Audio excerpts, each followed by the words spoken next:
अगर आपका हाल ही में ब्रेकअप हुआ है तो डेफ़िनेटली आपने सर्च किया होगा कि अपने एक्स को वापस कैसे अपनी लाइफ में लाया जाए।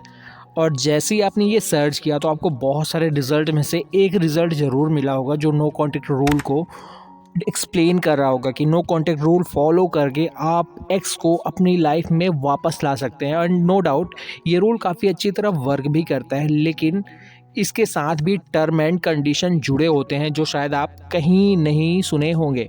नो कॉन्टैक्ट रूल वैसे तो काफ़ी इफ़ेक्टिव है, लेकिन इसे कोई यूज़ कर सकता है या नहीं कर सकता, इसके पीछे भी कई रीज़न्स होते हैं। जैसे कोई रिलेशनशिप के लिए नो कॉन्टैक्ट रूल बहुत बढ़िया साबित हो सकता है, तो किसी रिलेशनशिप में जो ब्रेकअप हो रहा है उसके लिए नो कॉन्टैक्ट रूल और भी ज़्यादा वर्थ होगा और पूरी सिचुएशन को और भी ज़्यादा बिगाड़ देगा।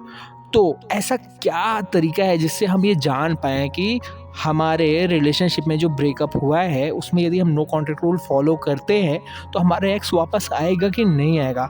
तो दोस्तों आज का वीडियो इसी टॉपिक पर है कि क्या ब्रेकअप के बाद हमें नो कॉन्टैक्ट रूल फॉलो करना चाहिए या नहीं फॉलो करना चाहिए?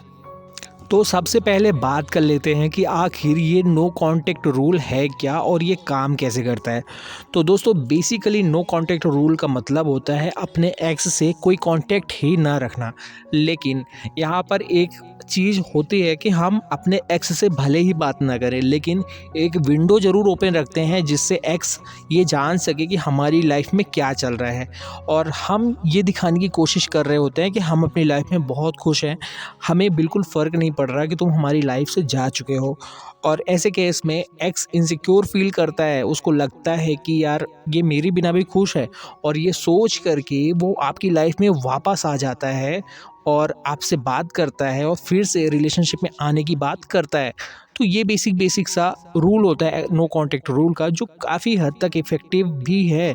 कई लोग इससे यूज़ करके अपने एक्स को अपनी लाइफ में ला भी लेते हैं।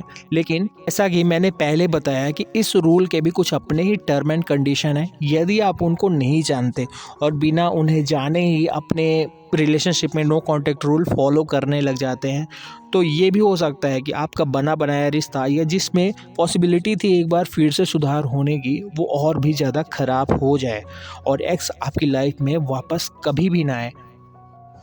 तो इसके नुकसान क्या हो सकते हैं, चलिए इसको एक थोड़ा-सा उदाहरण देकर समझते हैं। मान के चलिए कि आप किसी एक ऐसे रिलेशनशिप में थे जहाँ आपका पार्टनर आपकी बहुत रिस्पेक्ट करता था, आपकी हर बात मानता था और हर डिसीज़न के पहले आपकी एडवाइस लेता था। लेकिन एक ऐसी सिचुएशन आ गई जब आप दोनों की बहुत बुरे लेवल की फ़ाइट हुई, आप दोनों के बीच का जो ट्रस्ट है टूट गया, जो आपका रोमांटिक रिलेशनशिप था वो भी पूरी तरीके से डैमेज हो गया और आप दोनों ने ब्रेकअप कर लिया।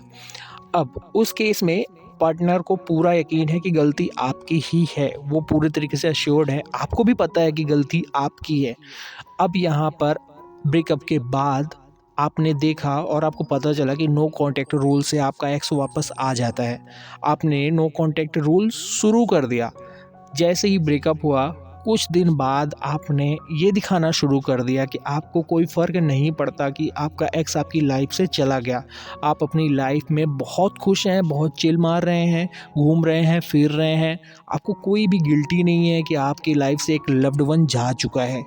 तो ये सारी चीज़ें जब आपका एक्स देखेगा, वही एक्स जो कभी आप पे बहुत भरोसा करता था कि आप उसके बिना रह भी नहीं सकते, आप उसके बिना खुश नहीं रह सकते, आप दोनों एक दूसरे को सोलमेट समझते थे, वो पार्टनर ये सब देखने के बाद ये पूरी तरह श्योर हो जाएगा कि हाँ, ब्रेकअप का जो मेरा डिसीज़न था वो बिल्कुल सही था। ये पर्सन मेरे लाइफ में रहने के लिए था ही नहीं।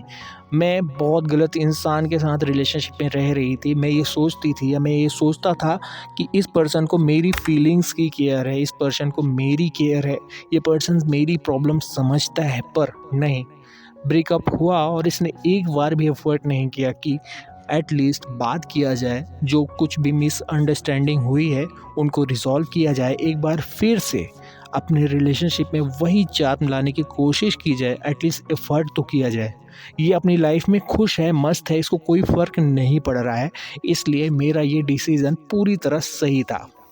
पर दूसरी तरफ आप ये सोच रहे हैं कि आपका पार्टनर यानी एक्स पार्टनर ये सब देख कर के सोच रहा होगा कि अरे ये तो मेरे बिना भी खुश है, तो चलो मैं इसकी लाइफ में फिर से चलता हूँ या फिर से वापस चलती हूँ, ये मेरे बिना कैसे खुश रह सकता है, लगता है इसको कोई दूसरा मिल गया। पर ज़रा ये सोचिए कि यदि उसको ये इनसिक्योरिटी हो ही नहीं, उसको इनसिक्योरिटी ही नहीं है कि ये मेरा बिना रह सकता है या नहीं रह सकता, तो उस केस में ये नो कॉन्टैक्ट रूल कैसे वैलिड होगा? कैसे यहाँ पर ये वर्क करेगा? ऐसी स्थिति में जब आपके पार्टनर और आपके बीच अनबन हुई हो और आपको पता हो कि आपकी मिस्टेक है, तो आप कुछ समय के लिए एक कूल डाउन पीरियड रखिए ताकि आपका पार्टनर शांत हो जाए, आप भी शांत हो जाएँ। जो हीट ऑफ द मोमेंट में जो मिस्टेक हुई, वो धीरे-धीरे उसकी जो मेमोरी है कम होती जाए। फिर आप अपने पार्टनर से बात करिए।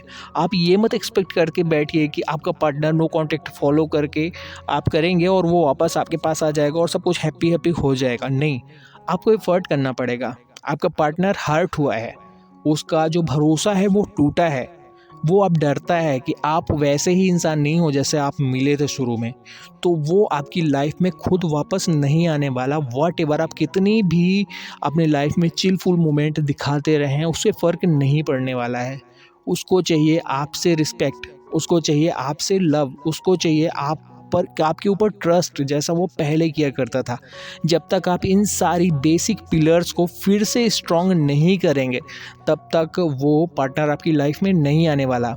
नो कॉन्टैक्ट रूल उन केस में एक्टिव होता है, मतलब उन केस में काफ़ी हेल्पफुल होता है जब सामने वाले पार्टनर को इनसिक्योरिटी होती है। उसको लगता है कि यार मैं यदि नहीं हूँ तो इसको कोई और भी मिल जाएगा, जबकि मुझे कोई और नहीं मिलेगा। तो ये इनसिक्योरिटी बहुत बड़ा रीज़न होता है किसी की लाइफ में वापस जाने का। पर जो रिलेशनशिप नीड के बेस पे नहीं बना है, जो रिलेशनशिप के मेन वैल्यूज़ पर टिका है ना, वहाँ पर नो कॉन्टैक्ट रूल वर्क नहीं करता। तो आप सबसे अच्छा अनुमान लगा सकते हैं कि आपका रिलेशनशिप किस आधार पर बना है, और हमेशा वो देख कर के ही ये तय करें कि आपको नो कॉन्टैक्ट रूल करना है या नहीं करना है। मेरे हिसाब से यदि माने तो मुझे ये लगता है कि आपको रिलेशनशिप टूटने के कुछ समय बाद एक बार एफर्ट करना चाहिए अपने रिलेशनशिप को फिर से बिल्ड करने का। यदि आपकी गलती है तो, यदि आपकी गलती नहीं है, आपको लग रहा है कि आपका पार्टनर एरोगेंट है, वो जानबूझ करके अपने साइड से ये सारी चीज़ें कर रहा है, तो आप नो कॉन्टैक्ट फॉलो कर सकते हैं। बट यदि आपकी गलती है और आप ये चीज़ समझ भी गए कि आप मेरी गलती की वजह से मेरा पार्टनर हर्ट होके गया है, और उसके बावजूद भी आप नो कॉन्टैक्ट रूल कर रहे हैं ना, तो डेफ़िनेटली आपको इससे कोई फ़ायदा नहीं होने वाला। तो दोस्तों, ये सब कुछ था आज के इस वीडियो में।